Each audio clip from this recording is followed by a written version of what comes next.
Hello! Welcome to the Commune podcast. I'm your host, Golem, aka Greg Livingston, and we are back this time to talk about StarTropics. But before we get to video games, I wanted to ask, Daniel, how have you been doing? Yeah, I'm doing good, thank you. Alright. Yourself, how have you been doing? Just lovely. Just lovely. Zanrio, how are you doing? Yeah, I'm doing pretty good.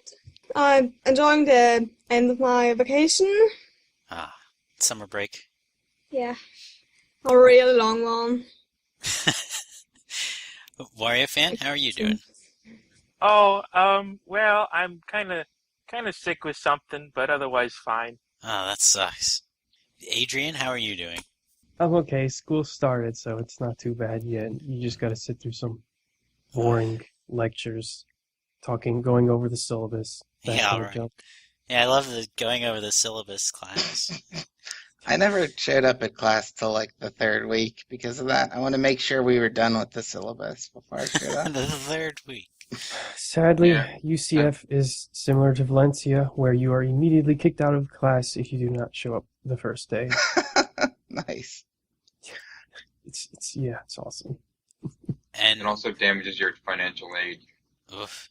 Yeah. So, Shouty, how are you doing? I'm eating my dinner that took 2 hours to come. Oh man, your dinner will be kicked out of eating class. Yeah. Eating class. Yep, it will be. Unfortunately. What are you having? A turkey burger with avocado on it and sweet potato fries. Oh, sweet potato fries. Ooh, you should email me some if you can. I'll try. All right, thanks. Just email me a JPEG of your meal or something.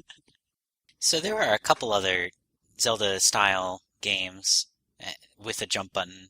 And when I say Zelda-style, I mean like an adventure game, and you have an overhead view, and you typically have like a melee attack. There's a couple other Zelda-style games that have a jump button, like Crusader of Senti, or Link's Awakening, or Terranigma. And Daniel, have you played any of those kinds of games? I've played Link's Awakening, but I haven't played the other games that you've listed. So how does Link's Awakening use the jump button? Oh, well, yeah, like you just jump over holes or water channels or things like that. It's quite similar to StarTropics in some ways, but I don't think there's just a lot to say about it, simply because of the top-down-ish perspective.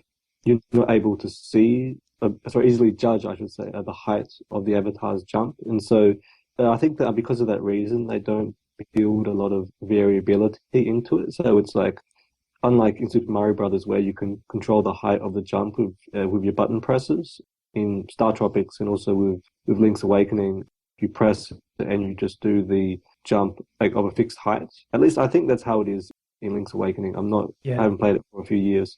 It is, yeah. You're right. It's a fixed height. But they also deviated on a little in that you get to combine it with the Pegasus boots. Yeah. So you can expand that the was really length. cool. Yeah. Another major difference with Link's Awakening is you actually think you have some mid-air control of that jump. It's not quite as fixed as StarTropics is. Right. Okay.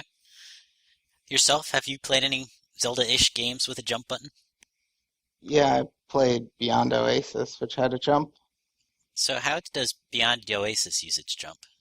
Beyond Oasis, I guess, well, I would say it's more combat focused than your average Zelda game, but then I would say the same thing about StarTropics. Right. In Beyond Oasis, a lot of times it's used for getting over enemies or enemies' attacks. It's not variable height, but you do have mid-air control and you can attack mid-jump. So it's mostly used at the player's discretion, not something that you're going to use to solve a lot of puzzles or anything. So is that to say it's a dodge move? Yeah, more or less. That's probably the most frequent use for it. Okay. Zanrio, have you played any Zelda-ish games with a jump button? Just Link's Awakening that I can think of. Alright. Did you think the jump was fun in Link's Awakening? It was okay, I guess. I don't have much of an opinion on it. Yeah, it's kind of just one item out of Well, a whole yeah. bunch of different ones. Just part of the gameplay. Yeah. A jump in a Zelda game isn't as game-changing as you think it'd be. So What? it's Breath of the Wild. Oh, What? Oh! Oh, fuck you! You spoiled that. Yeah, you spoiled it. Yeah, I spoiled that you can use the jump in that Yeah. game. he Oh, really it's doesn't ruined. know that, Shouty. It's He hasn't ruined seen now. any- That's Adrian's not ruined. even going to buy it anymore because you did I'm that. not. Live on camera. All right, thank you. So, Wario fan, have you played any Zelda-ish games that have a jump button? Does that level in 3D Land count? Yeah, the level that you can jump in 3D Land, does that What? count? I can't. The level that's basically Zelda style in Yeah, the 3D jump Land. level. I don't remember that. You don't remember that? That was Yeah, specifically overhead in a Mario game? Oh, there's I a gotta lot of say- overhead segments in that game. I have no idea what you're talking about. Oh, it was one. It specifically had a Zelda style level So, Yeah, what I know made what it you're Zelda talking style? about. because it did that overhead thing and with the dungeon, and you were moving around between rooms with the scrolling. Were there puzzles or anything? I think there were Sort of. puzzles. There's a torch lighting puzzle. Okay, that's kind of I- neat. Yeah. I'm pretty sure it played the Zelda jingle at some point, right? Yeah, when you light all the torches, the fire flower. So that's neat. Coming at it from the opposite angle, like choosing a platformer that becomes Zelda-ish, Yeah, rather than a Zelda game that becomes platformer-ish. I So to mostly help- did it as a joke, but I'm glad you accepted it as a serious answer. yeah. To help Mario fan out a bit, there is a level where most of the overhead cameras are set up a specific way, but in the Zelda-ish one, it is direct overhead to where Mario's head is the only thing you can see of him. Hmm. Whereas in the other ones, it's a bit angled more, so you can still make out the rest of Mario's body. So you don't That's- get that Z-axis in there where you jump along. Yeah. So, Adrian, how would you say that Terranigma uses its jump button? I don't remember you could get it much use for as far as dodging things or jumping over them. But most of the time, even when you do jump, you pretty much want to use that cool slide kick he does or that little spin he does in the air to hit enemies with. Right, it's mostly useful for triggering different attacks. Yeah, and especially since most enemies can still be hit with that, even though you're jumping off the ground. But because he doesn't jump very high off the ground, that's probably the reason for that. The other instances for using the jump is those sections for platforming especially when you want to dash and jump over pits. That's mostly what you use the jump for in Terranigma. There weren't It's- many pits, though, were there? I guess. No, that's why I wouldn't say Terranigma it doesn't lean towards platforming any more than Link's Awakening does. It feels actually I would say even less than Link's Awakening. It doesn't use the jump for crossing gaps like Right. not that much. Yeah, Terranigma is definitely more along the lines of Beyond Oasis, where it's a use at the player's discretion, not we're going to set up times where we want you to jump. Okay. Which I guess the other thing about Link's Awakening that no one mentioned is that it's one of the items that you have to equip. So jump isn't necessarily there with you the entire game. You have to make a conscious choice of when you want to be able to jump. Yeah, true. All right. Shouty, have you played any Zelda-style games with a jump button? I played Minish Cap. That has a jump Yeah, item? it has an upgraded version of the jump item in Link's Awakening. And Huh. it lets The you, rock. yeah, the Rock's Cape, and it lets you vary your jump height, and it also Oh, lets so- you glide. That was a feather. You know, it feels like we're cheating when we say Zelda games for Zelda-style games. Yeah. No, Well, it if doesn't. nobody's played Crusader of Senti, what can you do? You're No one has played. It's on my list. Someone could have said Potful Mail at least. No, nobody. I don't want to say powerful male. Shouty, how much does the variability in the jump height affect the platforming in Minish Cap? Well, it really doesn't, actually. Well, maybe it does. I think it uses more the glide mechanic that lets you catch updrafts and Oh, go across platforms. There's also gates you can go through using the highest jump altitude. okay. Oh wait, there's also an attack that you can use by equipping the Rock's Cape, where you can jam your sword down into the ground, Zelda 2 style. Oh, yeah, you can do that in Link's Awakening too. Really? Yeah, if you jump and then push B, for the sword, you'll do the down step. Oh, I didn't know that. Wait a I minute. was, What? I don't oh, I think was going to so. say, We can verify later. I mean, now I just got out Link's Awakening right now to test it. Daniel, did you have something on your mind? I was going to say, I think that the reason why the jump mechanics are quite static in these sorts of top-down action games is just because you really like it's really hard for the player to judge depth. And I guess Minish Cap, it's got that variability, but it's probably not used a great deal, I think. But I haven't played that game for a while, so I can't really comment. But I think just because of that perspective, it kind of limits how much you can build gameplay challenges around variable heights. Right. Something worth noting about StarTropics is that even though you can jump, there's never a difference in elevation. Everything's all on one plane. Right, you're either on the ground or not on the ground. It's binary. Mm. Hmm. All right. Yourself, how are you doing on that test? I think I misunderstood what Adrian meant. I think maybe in the 2D sections you could do the down stab. Hmm. In the top-down Oh. sections, you definitely don't do it. Yeah, that's what I meant. Well, I meant the top-down sections. I guess it isn't literally Zelda 2 style because it's top-down, but whatever. We get the idea. All right.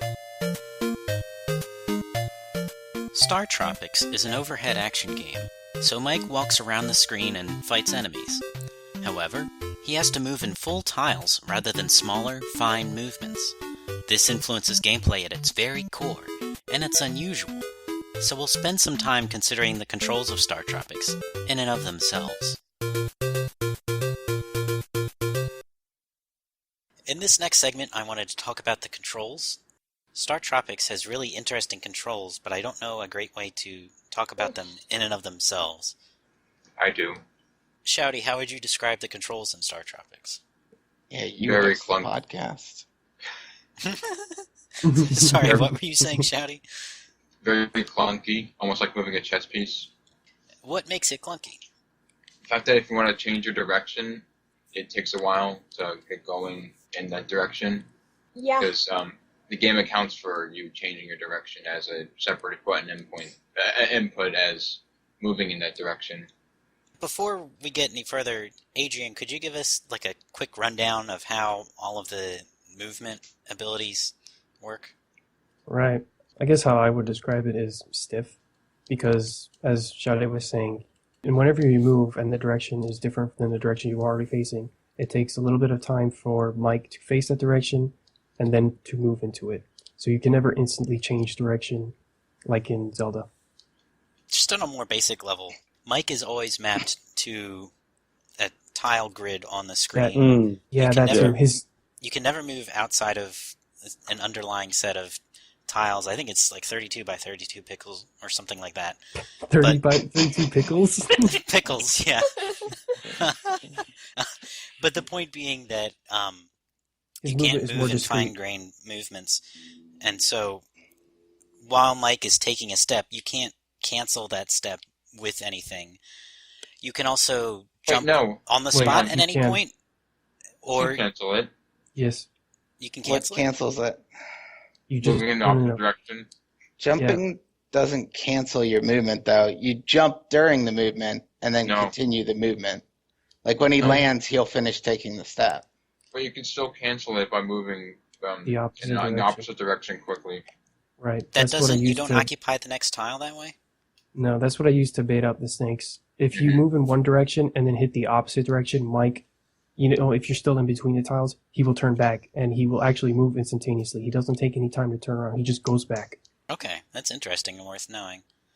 Aside from that, you have a jump ability. You can always jump directly up, and if there is a tile that you can jump to, either right next to the tile you're on or one tile away, then you can jump there. Otherwise, you can never cover any horizontal ground with a jump. You can only jump to that one tile away tile by being on an already raised platform that you're on. Like if there's ground in between the tile you're trying to jump up on, Right, you won't go on it just because you're one tile away from it. right. There's got to be water or something between you and the Yeah. tile. Yeah. Right, you can either jump onto a tile next to you or jump over one tile of obstacle next to you. Right. So these controls are really complicated and come with a lot of... Wait, you didn't explain turning yet. Oh, we did. Or did you? You said Yeah. you can move, but then when you turn, you don't move. Yeah, we explained that. That's why we were describing the controls as stiff. Well, yeah, but you guys didn't actually explain how it works. The way it works is that if you push the D-pad in a direction you're not facing, Mike will face that direction but not move. And then if you push it again in that direction or continue to hold it, he will take a step. So it's kind of like tank controls, except that up doesn't always go forwards. It's also worth noting you can only change directions once you occupy a whole tile. You can't change... You can move backwards mid-tile, but you can't make Mike face left or right mid-tile. Unless you jump. Yeah. You can change direction midair as well. Okay. Change direction, but not moving it. So you're not going to get any diagonal jumping, but you can have him jump forward and then face left or right, or even backwards. So, just right off the bat, there's a lot of weird and complicated rules to that, and it definitely took me some time to learn just how to walk around. Sanrio, what can you do with the jump in the StarTropics? Well, you can jump up to dodge fireballs and stuff. Yeah. Then again, jump between holes and up onto those raised platforms, the green ones.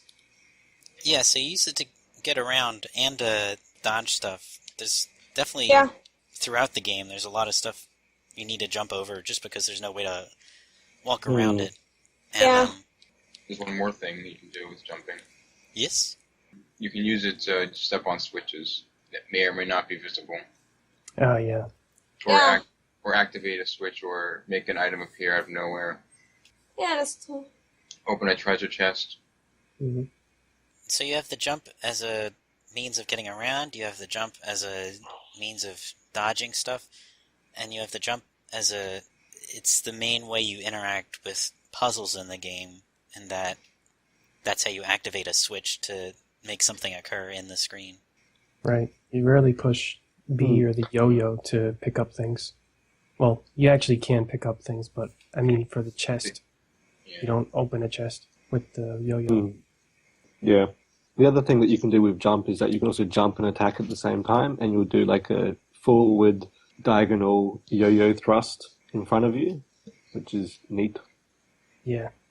Jumping is the only way that you can attack while moving. So if you jump and, do what Daniel just described, or you can turn sideways and attack perpendicular to your movement. Yeah. Yeah, attacking on the ground stops you. But, I think that this design, although it's quite static and it's based around the tile or unit design, it is very clean. Like, it's easy to make decisions in the game because everything is so tightly mapped on that tile structure. So it's hard sometimes to judge mechanics on their own, but I think when you put these the jump and the attack on mechanics come together with the challenges, it fits quite well, and it makes the puzzles and the dungeons very, very clean and easy to understand. So when you say clean, you mean when you look at a screen, you understand that everything is going to happen on a tile-by-tile basis? Yeah, like if you look at the boss in Chapter 2, I think it is, in the Magma's Tunnel, which is the kind of, I don't know, Is that Chapter Gaulish statue. Are you talking about the That's one where right. you have to hit the switches and boil them alive? Yeah. And so, You although douse them alive. Right. although the projectile that the boss fires out they've got a bit of lock on and they can move diagonally, but because each of your jumps or each piece of movement is mapped to those units, when a projectile is coming your way, it's easy to identify what your options are, if that makes sense. Yeah, it simplifies the gameplay. And it also makes it, and it also makes it easy to understand a lot of the enemy patterns like the snakes, they move in a straight line, or with some of the enemies, like if you try to predict on the way that they'll move, if you move into a block that's diagonal from them, then you'll know that they'll either move to either side of you, so it's quite easy to predict that. And the same in those rooms where it's like a series of tiles spread out over water, like it makes it very clear where the enemies that bounce around on those tiles will move to. So yeah, it's very easy to read. But that also makes the bats and the flies really tricky, because they move diagonally. Yeah, that's true. But you can still take their diagonal movement and map it against the tile structure quite easily, I think. But yeah, it does make it more difficult for them. And that's why they're a unique challenge in terms of the set of enemies. Yeah. Yeah, the game definitely doesn't casually use diagonal movement. A lot of the enemies that move diagonal, that's the only thing that they do is move diagonally. Yeah. And another enemy that's a great example of what Daniel was talking about predicting where they can go, are those flies that move horizontally, but they track you diagonally. So when they see you, they sort of flap their wings for a bit and then move in a diagonal pattern and then sort of rebound off 45-degree angles. Yeah, the eye guys. So I saw something interesting earlier. Typically what I try to do with those guys is race up to the top of the screen as quickly as possible so that I can kill them while they're moving horizontally, because that's really easy. But what I saw yourself doing earlier was baiting them out by standing in a easy-to-escape tile, and then he would move downward, and the fly would already be locked into its diagonal trajectory, and so it would fly by above him, and he would just have to yo-yo upwards to hit it. Mm-hmm. Yeah, that's right. Yeah. Yes, I did do that. I think that you could say, and this is really just continuing from what Daniel said, that it's a game that seems to derive controls from the concept of the gameplay versus the other way around. When you have a really simple control set like this, it's easy to just say, oh, well, the character can walk on any pixel or whatever, and that is like the, I guess, most straightforward way to go about it. But when you're designing challenges that are based on the player trying to figure out, which tiles to jump on and stuff like that, it just makes more sense to go about it in the particular way that they did. You wouldn't use this control scheme for a game that wasn't exactly this game. It can't be separated from that. Whereas like something like Terra Enigma has a fairly generic control set, and that game doesn't have to be a Zelda-style game to use those controls. Right. One other thing is that the jumping in this game is more or less automated. So if you see a tile and even if there's a gap, you can very confidently, hold that direction and push A, and, Mike will sort of take care of the rest. There's no way you can overshoot or undershoot a jump like in Mario or even in Link's Awakening. That can't happen in StarTropics. The only in Link's way Awakening, if you jump half a tile early, then you don't clear a jump. Whereas in StarTropics, it's impossible to jump half a tile early. Yeah, I remember doing that a lot in Link's Awakening. It was annoying. Yeah. And it doubly covers you because you can't jump half a tile too late either because you can't walk off edges. Yeah. The core of StarTropics is about those dungeons, and it's a very specific set of discrete gameplay challenges that involve that tile-based movement, whereas Super Mario Brothers is about, testing your ability to jump in various different forms. And so, the two games are about very different things, and the controls represent that, and that's not a good or a bad thing. It's just, that's just how they design the games. Yeah. Yeah, the point is, by comparing the different jumps, is just to speak to how they set up challenges differently. Yeah, so in StarTropics, it's less about, your finesse with a D-pad and more thinking about where you're going to go next, because if you're too slow to react, that little delay between Mike having to face a direction and move away can be what gets you hit. So especially with those bowling balls. Yeah. And disappearing raised platforms over lava and water. Oh no. I hated they're those. the worst. Yeah, they are pretty rough. So the other way it sort of makes you think ahead is when you've got these like real discrete movements and a simplified gameplay space with like the tile set. You need to be more conscious of the sequence of your movements. So you see it most obviously in the jumping puzzles when you're going over a river or something like that, and when there's only like one line of tiles that will take you through. So each movement or each jump is always there to set you up for something else, and that obviously becomes more complicated the longer the chain is, and that's something that StarTropics really digs into, and that you don't get as much in a game that has more flexible controls, because a game with more flexible controls really can't limit you in that same way and can't force you to think ahead, because maybe you can just do a really high jump to get over an enemy or a really low jump or something, and you can end up in two totally different spaces despite solving the same challenge. Mm-hmm. Yeah, it's much more methodical, I think. Yeah, definitely. That's a good word for it. As regards all the comments about the controls being stiff and yourself's comment about it requiring planning, I feel like a consistent theme throughout the controls is just like a sense of commitment, like you get with Castlevania. Oh, yeah. Like the fact that if you move forward a tile, unless you go back, you're like committing to move that full tile. And if you make a jump, you're committing to one specific jump. And if you don't have a tile to jump to, then when you jump to dodge something, you are committing to land on the same spot. And like, if you're dodging a bat, then there's a chance that you'll just land on the bat and get hit anyway. And that's something offset a little by the yo-yo, where you can mash it and get out a lot of quick attacks. Yeah. Castlevania, that's the result definitely. of that, of the very static and discrete movement. So, like after in Super Mario Brothers, as you make a jump, if you realize halfway through it's not very, very good, you can adjust a little bit, but there's none of that. So it does take more commitment.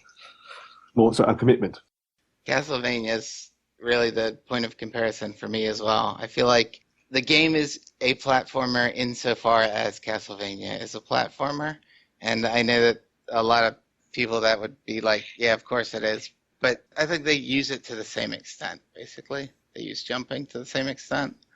Castlevania is just a lot harder about it. All right.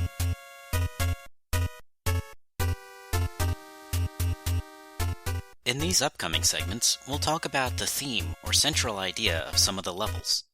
As we do that, though, we'll bear in mind the controls in StarTropics. How does each level take advantage of Mike's abilities? Up first is the very first level in the game. This bit focuses mainly on the jump, and how the first level introduces its use in navigation and puzzle solving.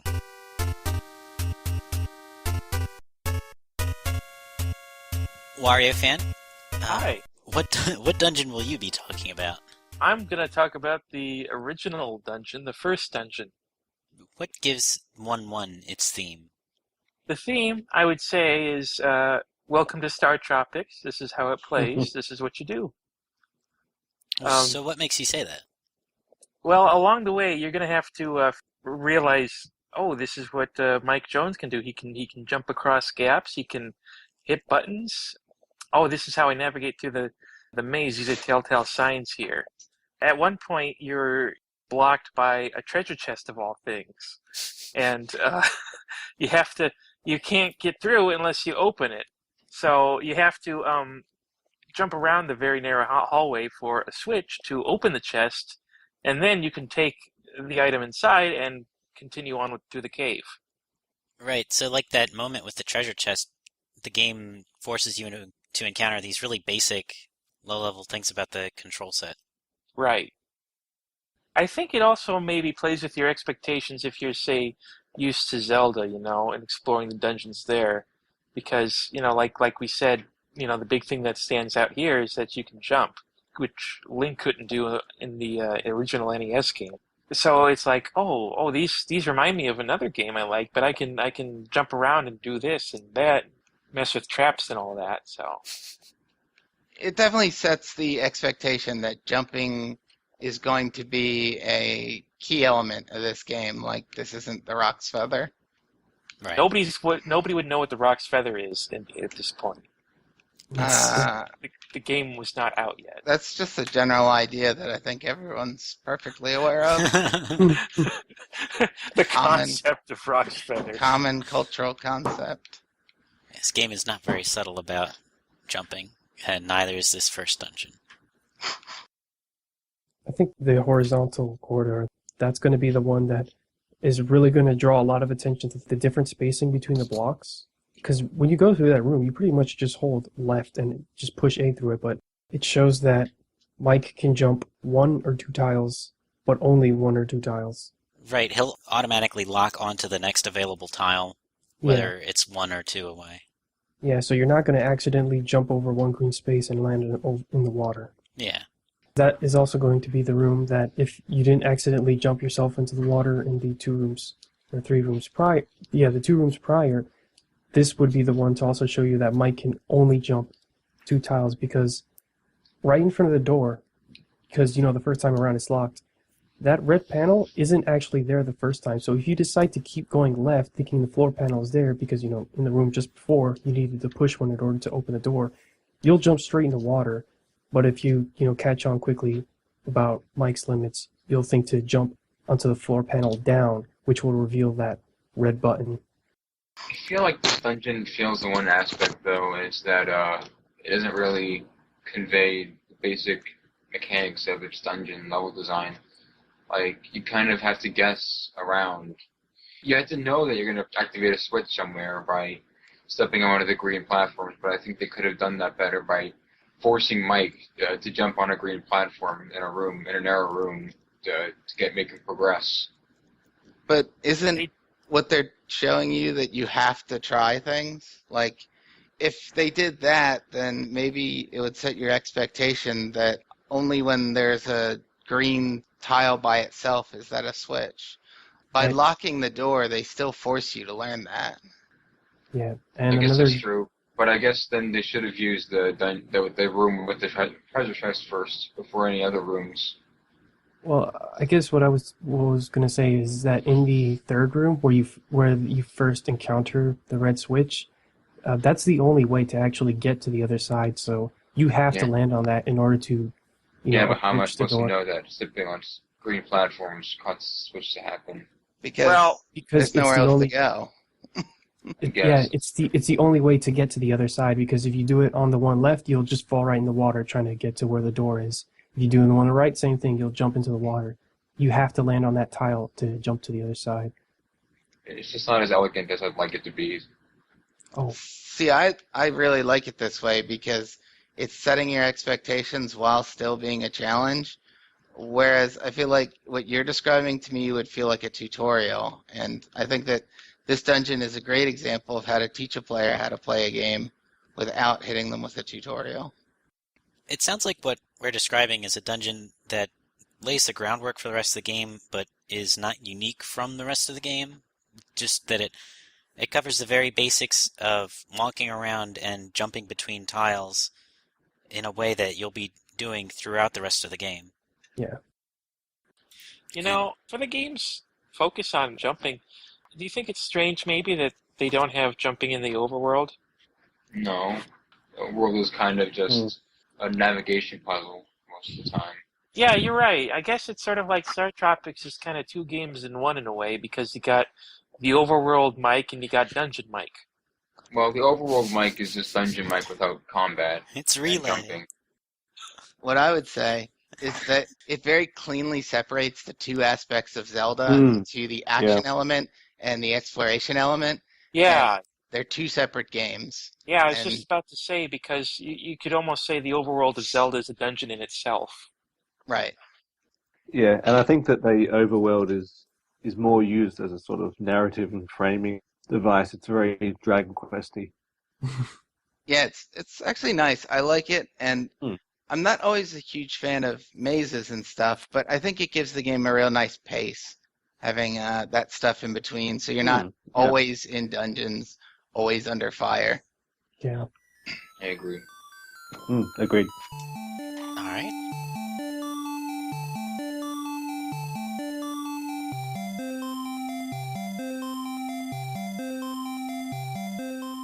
Now, Daniel covers the second level in Chapter 3. He's picked 3 challenges that show off different aspects of the jump. And Daniel, what dungeon would you like to talk about? I would like to talk about Chapter 3, Magna's Tunnel.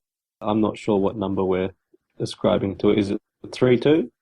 That's the one where you gotta douse the demon thing by stepping on the switches. 3-2. Yeah, okay. Yeah, actually, this dungeon surprised me at first because it's like half of the dungeon is in that regular greeny area, with a bit of water around it, quite similar to the main dungeon in Chapter 2. And then you kind of go downstairs and it becomes like this, well, like hell on earth. Yeah. So, yeah, I didn't think that they had underground lava on islands in the Pacific. I But wasn't sure that was lava. It's a volcano. yeah, but what I don't get is like, so you are in this kind of like greeny area, and then you go downstairs into, I guess, what must be like the base of a volcano, and then you somehow get onto the other side. Anyway, let's just ignore that. So, I don't think there's a real consistent theme in this dungeon, but there are a lot of really neat gameplay challenges, and I'll talk about a few of those. I think a couple of these I've talked about on the forum in the diary thing I'm doing, like the photo diary. Yeah. So, yeah, but let's have a look at a few. So the third room with the T water channel in it, that has 2 skeleton turkeys is the name that I came up for them. And they're quite interesting because the first enemy in the game that moves too quickly towards you for you to be able to take them head on. Now, there is this trick that you can do where you attack really, really quickly, and you can beat some enemies like the snakes in that way, but these guys have too much health. So what you need to do is catch them on this water channel. So you guide them over to the water channel, you jump over, and then as they're about to jump, they have a little bit of buffer time, and you just make use of that to get in your attacks. And then before they jump over, you then jump over to the next one in the center part of the T. It's a bit hard to explain. Yeah, so it's a really neat little challenge that's set up to show off this neat little nuanced aspect of these enemies. So, yeah, and so my learning experience was like, I went in and I could directly figure out how to take them head on, and then I observed that they paused a bit when jumping over the water channel, and then I took advantage of that. I enjoyed that bit. That also reflects on your controls, right? When you take that approach, you're also dodging them by crossing over the water channel, and part of it is that there's some wait time when they approach the water, but part of it is also that by jumping over the block, you're able to move away from them faster than if you were to just walk normally. So yeah, that's right, yeah. Also using those gaps as an escape. Yeah, that's right, yeah.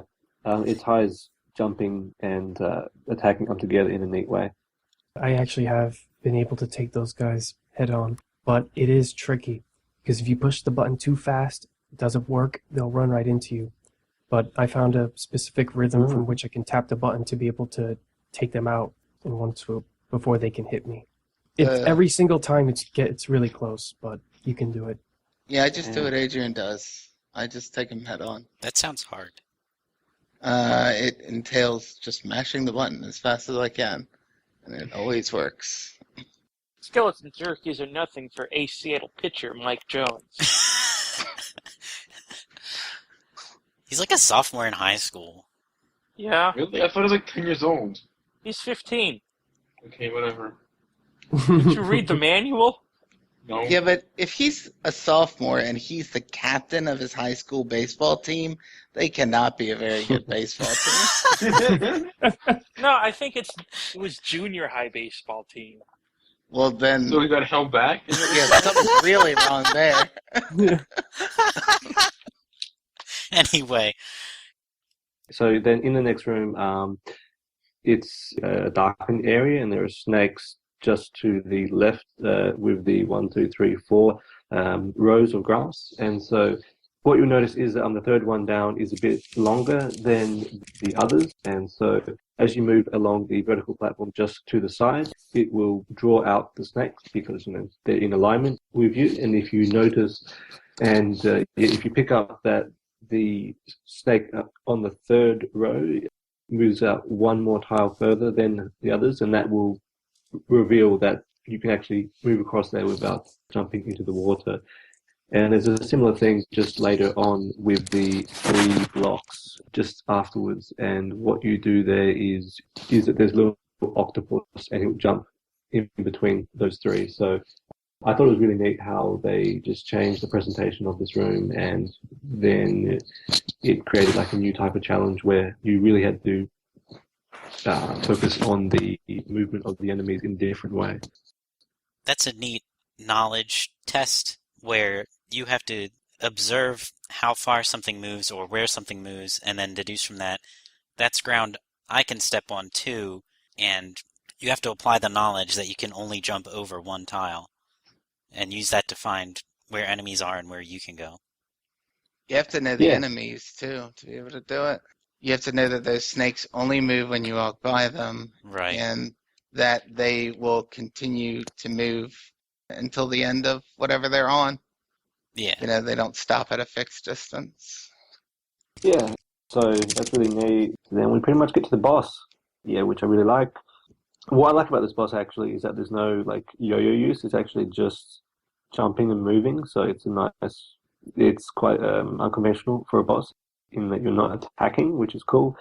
So the 2 flames on the left and right, they rotate around the 2 orange tiles that are at either end of the horizontal strip under the boss. And the boss will also fire projectiles at you, which are homing. So, yeah, I really like how in this challenge at the start, as you move from the first tile over to that horizontal strip, that's kind of like one sort of challenge where there's 2 different timers. Well, there's actually 3. You've got the timer of the flames, which are rotating around their little tiles. You've got the time that the boss will send out his projectiles, and you've got the time at which they will approach you. And so there's a few timers there. In the top left-hand corner, there's a nice safe spot where you can't get hit, which is good. And that kind of breaks up the first and the second challenge. The second challenge is where you are near the boss, and because you're closer to the boss, you just have to deal with his individual projectiles. You don't have to really worry about the flames at the bottom half of the screen because they're nowhere near you. But it's harder because you have less reaction time, and that lack of reaction time means that you really got to focus on the timing of the time intervals between his attacks, and then you've got to make your way back around, and that kind of goes back to the first challenge. And I thought it was neat. Like, it's really simple, but based on your relative opposition to the boss, the challenge changes in a slightly dynamic way, which is cool. So there's lots of cool details, and I didn't want to take up too much time. So even though none of these challenges hang together in any particularly thematic way, you've still chosen 3 challenges that make interesting use of StarTropics' unique controls. Yeah, absolutely. Good luck finding 3 challenges in StarTropics that don't. Ooh, I like that. That's a good line. That's a bit of a pun. That's a bit of a pun there.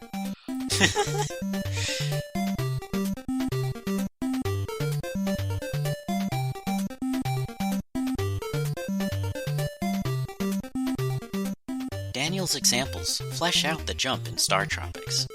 The skeleton turkeys encouraged him to make use of the jump as a dodge maneuver. The darkened room tested his ability to gauge the distance of the jump without being able to see the floor. And the boss itself was killed entirely with jumping, using the jump to activate switches. Zanrio brings us the 3rd level in Chapter 3. She focuses on obstacles that don't have a basis in the controls themselves. Instead, they require reasoning, highlighting StarTropics puzzles.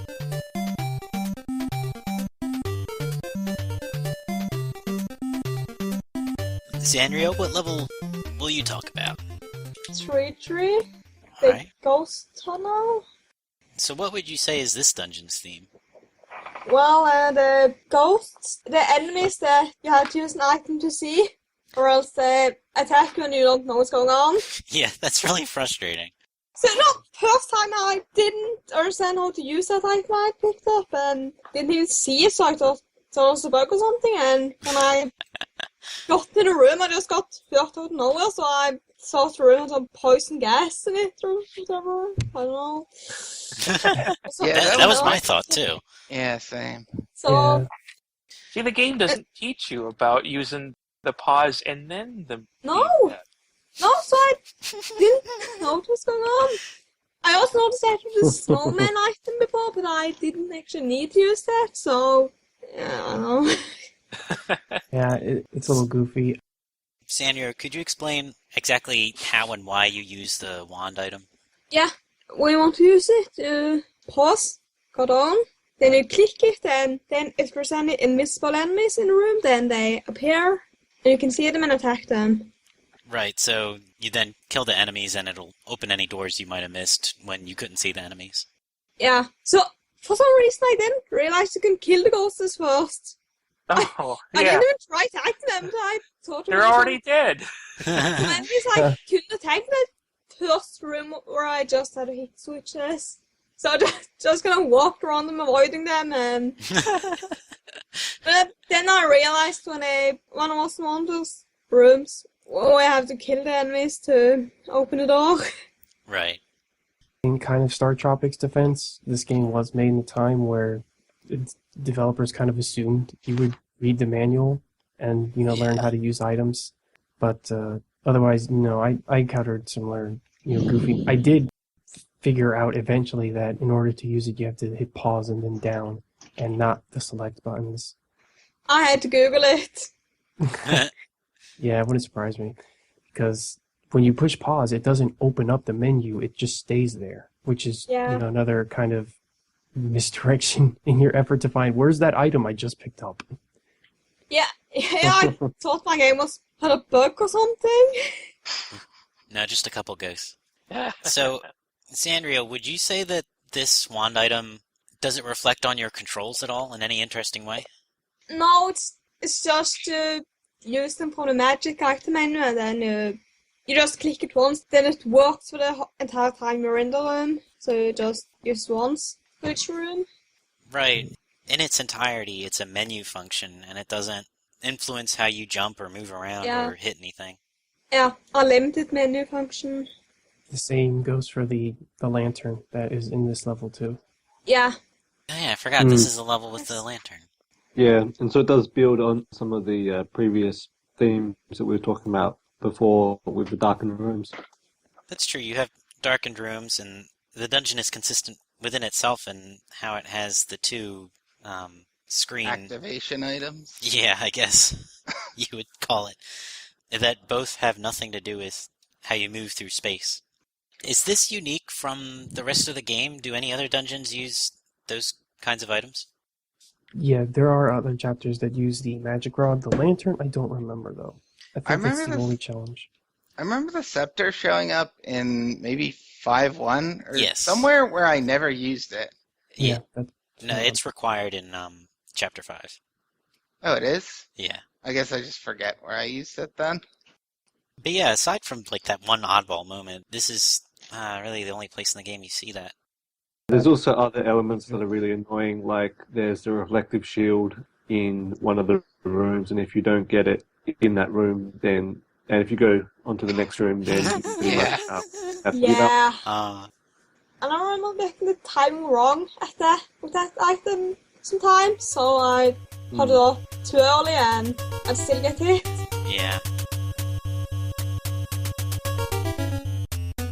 Items like the magic rod and the lantern show that StarTropics challenges players beyond its controls. Although the game frequently has puzzles, these puzzles in the ghost tunnel are especially puzzly for toning down the timing and reflexes that they test. Timing and reflexes do come up when facing the mage enemies, but even then, they fit a puzzle-centric level. There's only one way to kill them, and it's by correctly using the mirror item. On the opposite end of the spectrum, Shouty's up next to talk entirely about timing and reflex challenges, stressing finesse with the controls. Chapter 5 has quite a few traps with precise timing and not much else. Shouty, what level will you be talking about? Are we talking about 5-1, The Cave? Ooh, the cave. The Cave The of Captain Cave. Bell. Oh, yeah. So what would you say is the theme of the cave of Captain Bell? Quick reflexes. It's filled with traps and crumbling blocks, so you really have to be quick to get through this if you want to survive. There's crumbling blocks, there's the spears that come out of the walls, and then there are the giant bowling balls. Yeah, and the bowling balls and the balls you have to hit and then jump over to get around. And there's a room that if you don't act quick enough, you die. So, how do these elements that make up the theme, how do they play against your controls? I feel like you really have to be very intimate with how Mike controls in this game to get around the obstacles. You have to know his speed, you have to know when he jumps, when you press the button, and when he lands. You have to be very precise in getting in tight spaces very quickly. Yeah. So Especially with it's, bowling balls. I feel like it's a real test of, you know, Island courage. yeah, this is the real Island Courage test. I don't know what that baby test was in the beginning of the game was. I have a quick question. In the third room with the chain of broken platforms, is it possible to get all 3 sets of hearts? I have not. I tried it and I couldn't Me do too. it. I can only get 1. I can get 2. Really? Same. Yeah, same. Yeah. I can get 2, not all 3. To get 2, Sure. you have to take the little shortcut directly north of the switch. There's a little place where you can either jump over a gap or you can go up, left, down. So jumping over is much faster. That upside down. Oh, that. Okay, I see it now. So, yeah, just in a general sense, a lot of these traps move very fast, so you need to know exactly, or, you don't need to know exactly, but Mm. you need to be pretty familiar with how fast Mike moves, when he can turn around, how to control him on a tile-by-tile basis. But there's also, I think in particular, bowling balls take advantage of the limited reach of your yo-yo, both the fact that you can only shoot forward and the fact that you can only shoot so far down a corridor. And there's also the tiny balls that you bounce back and forth, get you very familiar with how you can use the jump to dodge things. There are certain parts where you can't get through this without getting hit unless you jump. Mm-hmm. Yeah, there's a few elements that contribute to that sort of Indiana Jones theme. You've got the crumbling tiles, you've got the spears that come out of the walls, you've got the wooden spikes that come out of the floor, which is pretty creepy. Stakes. And then you've got the bowling balls. And they really are bowling balls, aren't they? Which is odd. So you've got on the bowling, and then you've got on the tiny micro balls, lots of balls. So I know what Yeah. the bowling balls are foreshadowing, but I won't spoil it. Yeah. We were discussing this last night, but it's actually more Washington Jones, because Mike Oh, Jones right, from he's Washington. right. Because what? Don't get it. They named him after the dog. Well, wait, he had a dog named Washington? What? Well, Indiana Jones isn't from Indiana, Warrior fan. oh my God, I hate to shatter your dreams. what? I watched all of those movies. All 3. Oh, 4. Yeah, I don't remember a 4th one. Shouty, would you say this theme is distinct from the earlier dungeons? The dungeons prior to Chapter 5? I think with the traps, like all these new fangled gizmos that are trying to kill you, it really does feel distinct. How about from the later dungeons? Chapter 6 onward. Are there traps later on? I think there are. So the stakes come back, and I believe... Oh, yeah, the Super Balls do as well. Yeah, the balls come back in a more upgraded form, so... I mean, I guess... But I feel like this dungeon really uses the full gamut of every trap they throw at you. Later on, it's just kind of for one-off puzzles that feel kind of disconnected from the rest of the dungeon. Right, there's a particular focus here. Mm-hmm. Okay. So, this dungeon in particular gets at how you move around more so than how you attack. Yeah. I do love that T junction in the middle with the tiny balls in each of the pathways. Yeah, it's a Um, great room. Hmm. it's really tough, but it's of your own making. So I think it's pretty hard to get on the timing right so that you can be dodging two balls in the one corridor, Yeah. especially with that soft pause at the end of each corridor at the exits. Yeah, that's what really trips me up. Yeah, I get hit by that all the time still. Yeah, the bats and the other things that rebound off the walls, they also do that soft pause, which is the one thing that I've had to constantly remind myself that they do that. They don't bounce off instantly, because that usually what ends up making me jump and then fall right back on top of them. All right. Any other thoughts on the cave of Captain Bell? I think it's really cruel how there's that one passage over to the left near the end where there's all the spikes coming out of the wall, and then you've got that single platform fading in and out, and yeah, like Yeah, they really put you on edge there. yeah. It's actually timed perfectly so that if you jump when you get there, you'll jump into the water. Wait, really? Yeah, exactly. Yeah. I don't remember that. Yeah. All right.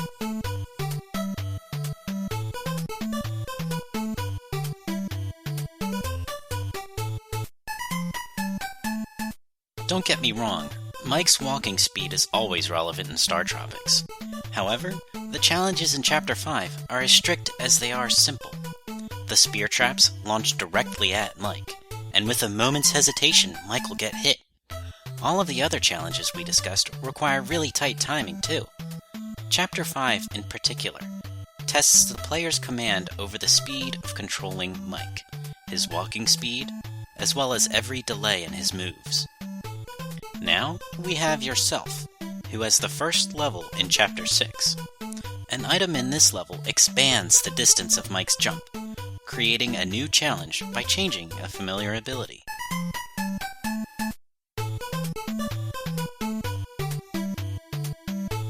Yourself, what dungeon are you going to talk about? Chapter 6, The Lost Ruins.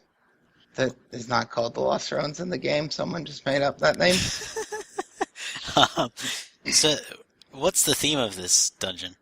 This one's kind of easy because they introduce a new item in this dungeon that is used throughout. It's the feather headband, maybe? I couldn't tell exactly what it was. It's a magic anklet. Yeah, yeah.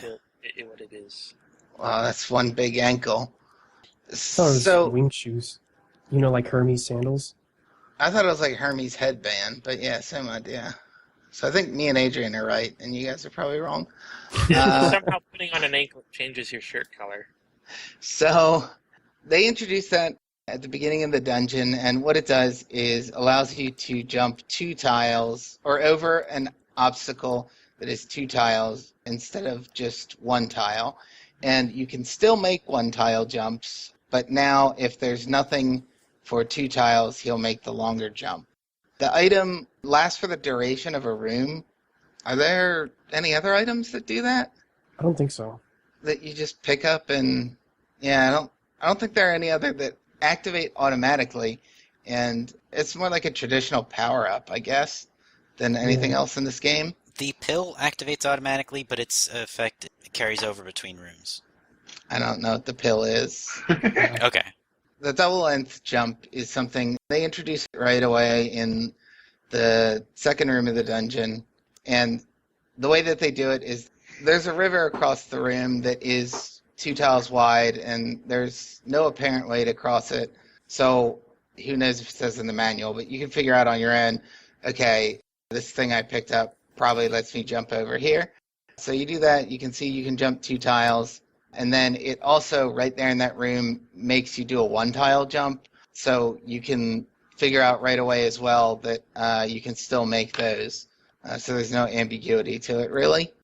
There are a couple more rooms in the dungeon that use that. Probably the most prolonged jumping puzzle in the game I can think of is the longish room towards the beginning. That requires you to sort of read the implicit paths and determine how you're going to get through the room. Like, there are tiles scattered all throughout it. So when I was talking earlier about like needing to look ahead to see what kind of movements you're going to make to set yourself up for them correctly, like this is the kind of room that does that. So in terms of controls, I think it's pretty obvious what that does for it. It doesn't really make you reevaluate your controls, but it maps an existing control onto a new function. So it expands the way that you look at jumping without necessarily changing the way that you control jumping. So it's an expansion of the gameplay space because now the player not only needs to look for one tile gaps, but also needs to identify two tile gaps. So it's a new cue you're looking for, a new place that you can use the existing ability. But it's also a cue, like, it's similar to what you're already doing. Right. So I guess it's maybe not so much a totally unique cue as a modification of the existing one. That's what it is, a modification of an ability. Yeah. Yep. This is pretty unique among all of the dungeons, prior and afterwards. I think you see this item only one other time in the game, if I recall correctly. That's true. I think it's also unique in the sense that I don't think any of the dungeons are so strictly themed around one item. Right, you cannot get through unless you use this item.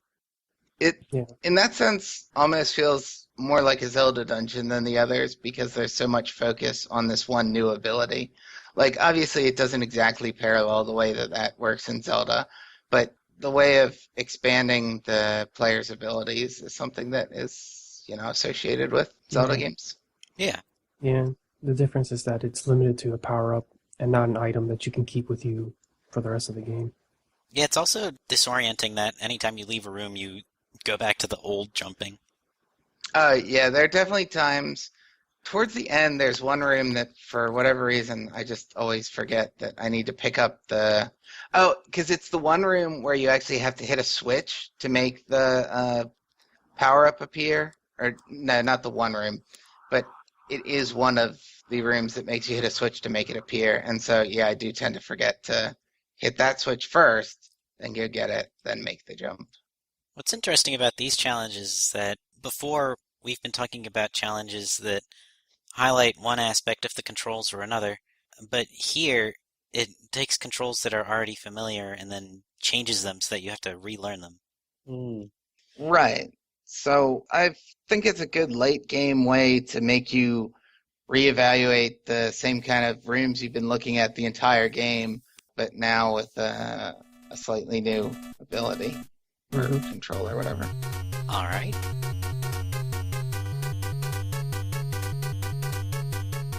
Adrian closes out the segment with the first level of Chapter 7. He describes enemies that emphasize the range of Mike's abilities.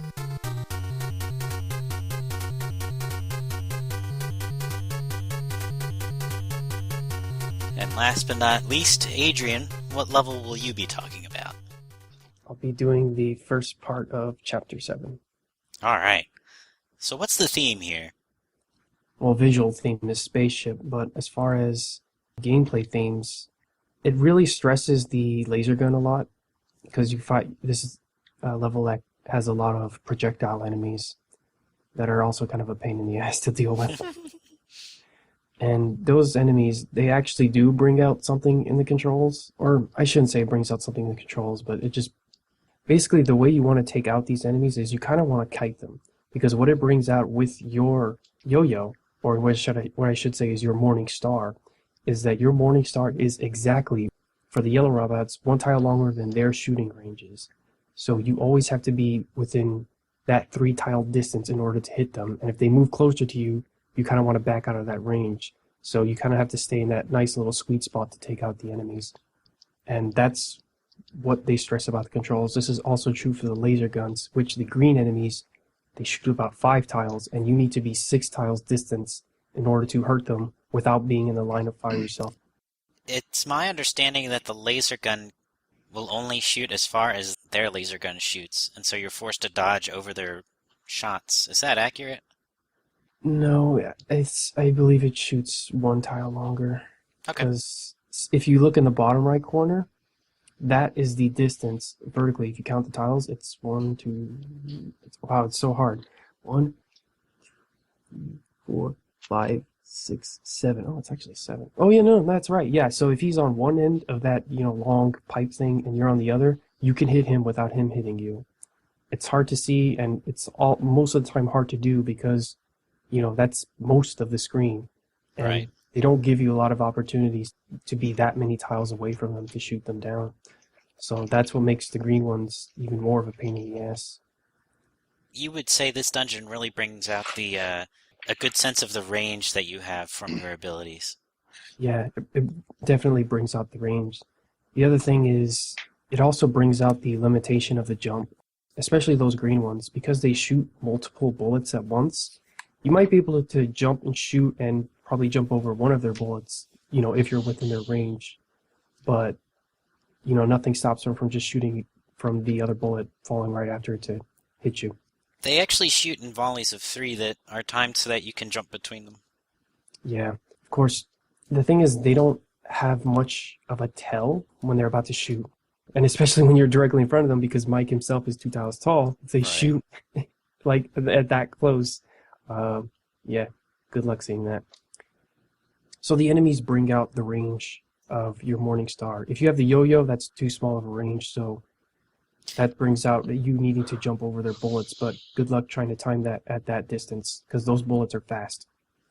You also mentioned the laser gun, which extends your range, and you mentioned how the green robots play off of that range as well. Yep. So that's another cool thing. The other cool thing is in this middle section where you see all these jump pads, the robots, if they're standing on them, they can only hit you if they're 1 pad away from you. So you can use that laser gun, and if you're like just 2 jump pads away from them, you can shoot them and they will never be able to hit you. But once they're like 1 jump away from you, then you're in their range. So it's a really cool like gunfight where you're both jumping around trying to shoot at each other, Yeah. jumping, turning, shooting in the middle of jumps, and it's really cool. Space Cowboys, yeah. Yeah, anytime you have tiles you can jump between, the gameplay actually speeds up. Yeah. I was going to say that it's kind of cool with the bikers, because they also bring out another aspect. Well, one, you can't jump over them, so when the bikers come, and they come behind you, it brings out the aspect of you jumping, turn around, and hit them as they're coming at you. If you have a Morning Star, you can take them out with 1 hit. The yo-yo, good luck hitting them fast enough, because those guys are also fast, and the pause is so brief that they can very easily cover whatever distance and run right into you. Because remember, the yo-yo only has 2 tiles of range, and they can very easily cover those 2 tiles before you can hit them again with the yo-yo to finally kill them. And if they come on both sides at even times, oh boy. Alright. Would you say this theme is unique among all the levels in StarTropics? I would say, yeah. It emphasizes the most of your projectiles, the range of your own attacks, where you want to sweet spot enemies like that, or jump over their attacks. More of a back and forth kind of gunfight, and jumping and attacking at the same time, because it helps you deal with those robots as they're jumping on the platforms.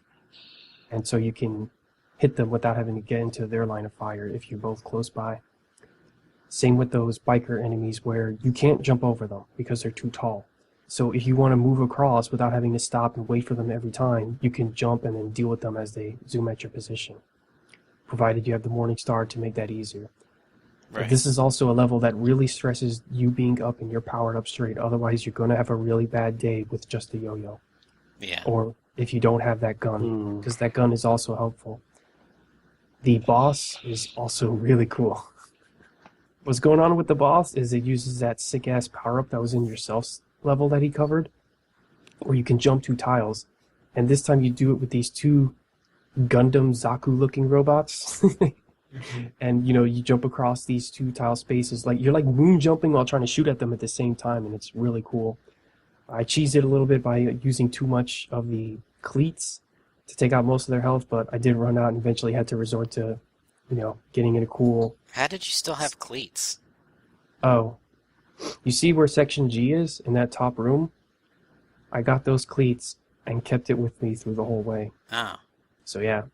And this is the time where you see that double jump power-up where you're jumping 2 tiles and also stressing, shooting off to the side mid-jump. And, yeah, I'll say that's it. I don't think that happened as much in the level yourself had, where you're fighting enemies over gaps like these. with the double jump power. Right. All right.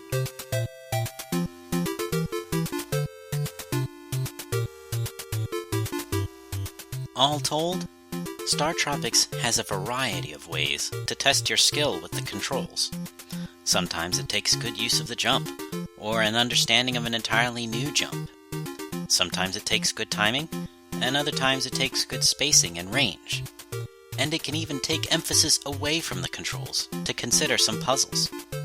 All of these skills are relevant throughout the game, but StarTropics also distinguishes its challenges by highlighting one aspect or another.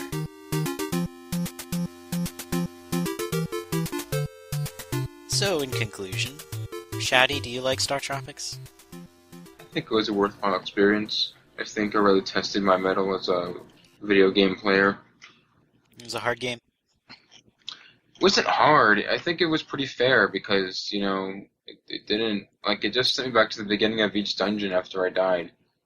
So it was at least merciful in that regard. So I think, I had fun just figuring out how to beat it. Okay. Zanrio, do you like StarTropics? Yes, sure.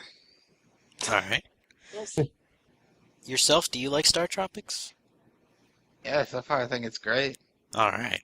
It's really good as far as NES games go in terms of having a really great difficulty curve, uniquely defined levels, and really tight enemy design. It's great. Wario fan, do you like StarTropics?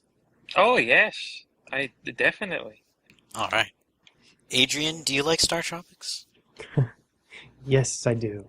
I Sometimes they- can't. Wario fan, what were you going to say? I can't wait for the sequel. Oh, yeah. It should be out in a couple of years. Ooh, good. And Daniel, do you like StarTropics? Yes, I do. I agree with yourself quite a lot. So, I really appreciate it's kind of like the strict challenges that are very focused on the particular nuances of the jumping and movement. And I also like how there's no overworld or anything like that, like in Zelda, which I really didn't like because I find that it's kind of like a lot of the locks and keys are riddles, and you have to burn a random bush or something like that. And I really appreciated how StarTropics was more straightforward. Yeah, and Dragon Quest in the way it deals out its narrative. So yeah, I'm quite surprised by this game. All right. Yeah, I had stayed away from it for a long time thinking, I don't really like Zelda, so I'm not going to play it. But it is definitely way better than I was expecting. Yeah.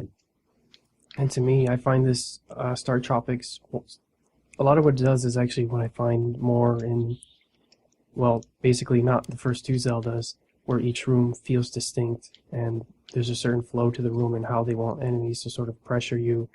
Whereas in StarTropics does has a few room where it's just one big open empty space and they have a bunch of those mummies in there. But, with the first Zelda, that's almost all of the rooms. Every single room, yeah. Yeah. So, StarTropics definitely gives me a good comparison to Zelda and top-down action games in general, because I don't find many top-down games that aren't shmups. So, it's a small pool of games, so I've been waiting to play this one, and I'm glad I got to it. Nice. All right, I think that's it for this time. Thank you all for joining me. Yeah, okay. Thank you. Thanks, Greg. What was that? I Very had good. bananas in my ears. I couldn't hear. How many people you think are going to want to move on to StarTropics 2 on your own after you play this one? Me. I will. Maybe. I'll probably try Yeah, I it, will. although I've been told very bad things. So. It's not... People are extreme about things, but StarTropics 2 is a fun game. Doesn't it have random battles or some shit like that? What? No? Oh, it's just that you can randomly drop into dungeons from the overworld. I don't think it's random. Uh, There are certain tiles. It feels random, but is not. Yeah, that's what I meant. Okay. You just drop into dungeons. That's all I remember from it.